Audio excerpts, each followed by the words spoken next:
So you've basically gone through this entire journey. You've built this absolutely beautiful house. Obviously, the family love it. It must be amazing. And then, and the reason that kind of, well, we met through varying things. Yes. But you've now decided to put it up for raffle. Talk us through that. That's incredible. Yeah, some say incredible, others say completely bonkers. Well, we love it either way. It's fabulous. Yeah. So, you know, we got to the 3 years of living here. It's like, right, it's time to move because I don't want to redecorate. Yeah, I'm joking. It doesn't need redecorating. It looks beautiful. Yeah. And but we both, Nick and I, felt that we had another project in us, and it was like, okay, well, if we don't do it now, it might be too late, and we might just think, oh, you know, we've got to a certain time in life where just we weren't necessarily going to be building a house again. So we thought, well, let's just go for it now. And this was actually about a year and a half ago, and we actually put the house on the market. And we had a buyer, but really sadly, my mum got cancer, and it was a very difficult time. She passed away in the December, 18 months ago now. And then my dad got ill, and my dad had this terrible virus, which, well, we're not 100% sure it's a virus, but something that attacked his brain. He's got a horrible condition which has affected his limbic region of his brain. And so we had to make some big decisions throughout that period. One of which was to take the house off the market and, you know that it was not the right time to be moving.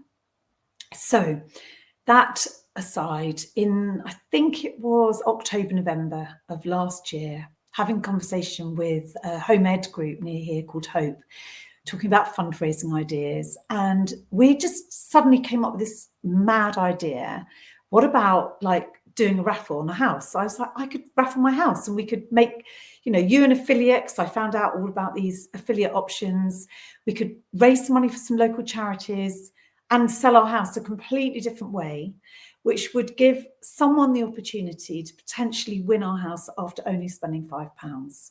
So it's like, okay, this is fantastic. Not only do we then obviously raise some money to give the house away and have this amazing situation where someone that might never have been able to afford a property like this could win it for a £5, but also raise money for 2 local homeless charities, which I'm really passionate about. I have I can't believe in this day and age that we've got people sleeping on the streets in this country. The disparity between, the rich and those that have fallen on harder times, sleeping rough, is just, I can't quite believe that is allowed to happen.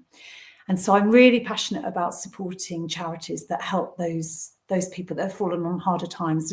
They're not glamorous charities, but they're really important. And so we've chosen to support Warming Up the Homeless, which is a charity based in Bexhill, and they have a shop in Battle. And then I was telling you about this friend that's been absolutely amazing, helping us with property advice. She used to own her own estate agents called Burgess & Co, but she also volunteers for the Matthew 25 Mission, which is a homeless charity in Eastbourne. And so it absolutely felt right. She does lots of work for them. In fact, she's on the board there, and very, has put a lot of her love and time into supporting the charity. So it felt absolutely the right thing that we would support them. And then also, local organisations that want to sign up as affiliates, like Hope, who are on a mission to raise a lot of money to, basically they want to build an all year round event space. And so it feels like a really great thing. They can, instead of doing crowdfunding and just asking people to give them money, they are crowdfunding in a different way, where they're affiliates for the raffle. So everyone that's giving money has the chance to win the house, and they are earning 10% commission on all the ticket sales. So they've really sort of helped with getting the word out there. They're really excited about it. So yes, it just felt like, my goodness, there's so many people that can benefit from this. It's really fun, and at the same time, it'd be a really interesting experience. So that's why we decided to do that. And we thought, if it doesn't work, then we can put the house back on the market in the spring. So, that's kind of what led us down that route, because we would never have put the house on in the winter anyway. So it definitely was right that we waited until the spring. So we thought we've got nothing to lose, and amazing. We are. It's so, and just to say that if it doesn't if I understand, if you don't sell enough tickets to reach what is required to have it sold, somebody still wins, don't they? They still win a big huge chunk of money anyway. Yeah, so it's not like, oh, everyone loses their fiver. Everyone still gets a chance to either win a huge lump sum of money or a £1.5 million house. So exactly. pretty amazing, isn't it? Exactly. And a lot of people actually, I think, would almost prefer the cash, even if it wasn't as much as the house, because they might not want to move from where they are. But importantly, they don't, if someone wins the house and they don't want to move in, they can rent it out and they can make an income. Last year, we actually looked on Airbnb and we decided to put it up on Airbnb, and we put it down for a minimum of 30 days to rent out. And it was £25,000 for that period. And we actually did, we had it rented out, but we ended up pulling out of it because of my dad being ill. And I was looking after him here with joint caring with my sister. But we did straight away. We had some people from Ireland actually that were going to rent it. Two families or two couples. So it was shared between obviously two different families. And yeah, it was £25,000 for 4 weeks. It's a great way of making an income. If you win the house, you don't have to move in, just rent it out as a holiday house. That is incredible. Incredible. So tell us a bit about it. So I know obviously we've been talking about the raffle, and then obviously you've now become, I know you said to me when you first started out you didn't really know or didn't do much on social media, and now you've been on French TV, you've been on TV elsewhere. Tell us where you've been advertising. Yeah, so yes, exactly right. When I first when we first sort of launched the raffle, I hadn't even been on Instagram for about 2 years. I was completely not interested in social media. I didn't want it in my life, and I was really happy not having it. But obviously, once we launched the raffle, it became very apparent I need to get myself on social media. And so we've grown quite a following. I mean, it's tiny in comparison with some accounts, but we've got 1,075 followers, which is brilliant. I've really focused on the Instagram more than Facebook, only because it's, for us, it's all about the visuals, and it just felt like the right place. And it's actually been really difficult getting support from the from national press. I think because Omaze, which is another big, become almost a household. Maybe it's because they just love advertising bad news, and this is something really, really nice and really good. And that's something that we maybe sort of highlight. And that's where I find personally that, again, if you can clear yourself of, YouTube and Facebook, which block you if you don't say the right things. Yes, absolutely. I actually think it's amazing that we have this social media where you can put stuff out there, and we can now choose that. So personally, I choose not to go with the the national newspapers or the national news, because it doesn't give you that that you want. So amazing. So yeah, that's interesting. So I personally haven't picked up a newspaper. I don't watch the news. I don't listen to the radio, because it's just so fear driven and doom and gloom, and they only want to tell you one side of a story. It's very much like that lowering of vibration. It's horrible. So I never ever listen to the news. But I also at this point know that if we were you could do with it, couldn't you? Yeah, it could be really useful for us. And I think before Omaze came to the UK, house raffles were quite new. There were people that were raffling their houses with Raffle, and they did make it into the tabloids, and it really did elevate their ticket sales, because people see it in printed copy, and it's an exciting thing. But Omaze spend millions, and this is quite an important thing to point out. If people are doing Omaze competitions, firstly, they're American. They're not a British company. For some reason, they're not allowed to do house raffles in America, so they do them here. They buy properties from one of the big estate agents. I know there have been some issues with some of the properties that haven't sold for whatever reason. They've been on floodplains or whatever, for whatever reason, they haven't sold. Omaze spend, from what I understand, up to £10 million a month on advertising, which is huge. And all of that has to be equated out in the ticket sales. So when you buy a ticket from Omaze for one of their properties, bear in mind that they've got to sell huge numbers of tickets to be able to cover their cost on advertising. Whereas our raffle, we've only got to sell 440,000 tickets, which is just, you know, the chances of you winning are just so much higher. What, Emma, can you remind me what the question was? I've completely lost my train of thought again. Sorry. Yes. So, no, it's just all about, you know, the raffle and what it works, how it works, basically. Yeah. So sorry. Yes. So yeah, and you were talking about the press and where we've been. So Sorry. yeah, so we did actually get featured on the Sun's website, which was great, but unfortunately things get lost very easily on there. It's all about getting onto Instagram, in my experience now. And I have sent emails like all the time out to all of the press. But yeah, it's been really, really hard to get in with the UK press. But we did feature on the Sun's website, and all of a sudden we noticed on our Raffle like ticket sale list that we were getting all of these like Spanish sounding surnames, people buying buying tickets from possibly Spain or South America. We weren't quite sure. Anyway, it just so happened I was doing a live one evening and I was talking about how we were suddenly selling all these tickets to somewhere abroad. And this lovely girl from Colombia came on and she said, "Oh yeah, I've seen it in a magazine here in Colombia, and we're all talking about your amazing house and loads of people are buying tickets." And so I messaged her afterwards privately to find out, like, you know, where is it being featured? And it started on one like site, I think it was called El Tiempo, and then it was picked up by another magazine called Revista Semana, and they have like 2.1 million followers on their Instagram.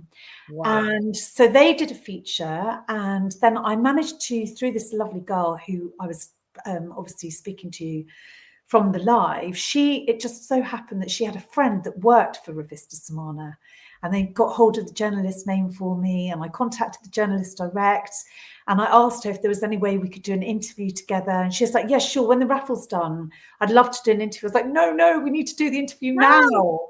So she was like, "Okay." So she went with it. So she asked me to just answer some questions, which I videoed myself, and then she put the whole thing together. And that one feature got 9,000 likes. So it was huge. Amazing. Yeah, it was amazing. And then what happened the other day was I was checking my messages on Facebook and found a message from this French journalist called Elise Stern, who works for TF1. And she had contacted me to say, "I'm really interested in running a feature on house raffles because we're not able to do them in France. There's a law preventing them doing it, although actually Stelios, the owner of Raffle, seems to think that it's perfectly possible for French people to put their houses up on his site because it's a UK-based company." So she contacted me, and actually I didn't see the message for a few days, and I was in a complete panic thinking, "Oh my God, we've missed this opportunity." But I managed to like get her phone number, and I WhatsApped her, emailed her, voiced her without sounding too desperate. She then came back to me a few days later and said, "I'd love to do an interview." So they came down on Thursday last week. Yeah, which is really exciting. Well, the thing is, it's going out on their news channel, which is like on prime time French TV. They're like the equivalent of the BBC, and they have 5 million viewers on this particular show. So it's just like a regular news channel that has at the end, I think, something a bit quirky where they do, you know, a feature on something a bit different. And that's, I think, where we will be slotted in. And then across their social media, they have 51 million viewers a week. So with their TV and social media, so it's huge. If we can get 1% of that, we'll be definitely making it to the target, which is really exciting. Yeah. Oh, this is so fun. So we're having to come to a close now, but how much time is left on the raffle? Well, we have 15 days. 15 days. We're really close now. And what is the what is it? £5 a ticket? £5 a ticket. You've now signed up as an affiliate, haven't you? So using your affiliate code Emma. Yeah. Anyone that follows you can, when they enter, buy one ticket and they'll get your free entry as well. So it's a buy one get so one. how does that work? They write in, they go to sign up, and then there's a coupon code or something, is there? That's it. So it's really important people realise when you go onto Raffle, you have to create an account. You can't just buy a ticket without an account. I'm not quite sure the technicalities around that, but obviously bear in mind if you become the lucky winner, it's quite key they've got your contact details, because imagine otherwise the whole thing would kind of fall on its face. That would be quite key. So you sign up. It takes a little bit of time to do that, or a couple of minutes, and then when you buy your ticket, there's an entry for promo code. So when you enter, put in the promo code Emma. You can only use one promo code per competition. So that's just important for people to know. But we're also running bundles. So when someone buys 2 tickets, they can also get your free ticket, but they'll also get some free tickets on top. And if they buy, if you buy 20 tickets, you get like 50 tickets free. So lots of people are spending 100 quid and they're getting a whole load of extra tickets. We've got some people that have bought like £700 worth of tickets. No way. Yeah, I think that was our biggest customer. That's quite a lot of money to spend, isn't it? But they always see the chance of winning this. It's way higher than winning. Compare the chances of winning compared to the lottery, for instance. The lottery, you've got 1 in 45 million chance of winning the 6 figures, the 6 numbers. And I looked up today, to win the 5 numbers and a bonus is 1 in 7 million chance. So you've got a way higher chance of winning this. So it's definitely this is so exciting. Look, thank you so much, Bella, for sharing your incredible journey. What an incredible development. Obviously, we'll have to keep in contact to know the potential next development that's coming up. Absolutely. How amazing to do this, selling a property, but having so many benefits on top of it. And that's what I really love, and why I've been chatting to you. I've just been thinking, about this and how it can change so much in your community, in the charities, in other people being able to, raise funds as well. So I think it's absolutely a beautiful thing to do. And I'm, really proud. And gosh, what incredible things that you've done to be able to get, out there in Colombia, in France, in the Sun, online on the Sun newspaper. Really, congratulations. Thank you so much, Emma. Can I just say that we're really keen to grow our following on Win a Dream House on Instagram. So, anyone that's watching, if they would like to follow us on Win a Dream House, I'd really appreciate it, because we've got some other ideas of raffles to do following this one, which would be really exciting. And that would be brilliant. Amazing. Well, Bella, thank you so much. And remember, everyone, go and buy your tickets. And if you'd like one for free, if you write in Emma, that's me, you'll get an extra ticket. So I definitely haven't bought my tickets yet, so I've got to get on there. I would love that. That sounds fantastic. I wouldn't have to move far, would I? Yes, you wouldn't. And it really, this is such a stunning place to live. I mean, it really, Battle is just beautiful. So we're going to stay in the area. Whatever happens, I want to stay in the Battle area. But I'd highly recommend it for anyone that's looking to move here. Fantastic. So brilliant. Well, again, thank you so much, Bella. Really appreciate your time here with us. And really can't wait to find out if somebody, moves in or whatever the results are. We'll look forward to. I'll be keeping keeping everyone updated with lives and what's going on over the next few weeks. It's really exciting. And when we actually, on the night of the prize draw, I think it's at 7 p.m. on the 28th, I'm going to do a live. So it'll be we'll find out who the winner is and announce it as it comes in, which will be brilliant. Amazing. Yes, very exciting. I can't wait. Absolutely can't wait. Right. Yes, thank you. Well, take care, and thank you so much for joining us. Pleasure. Thank you so much.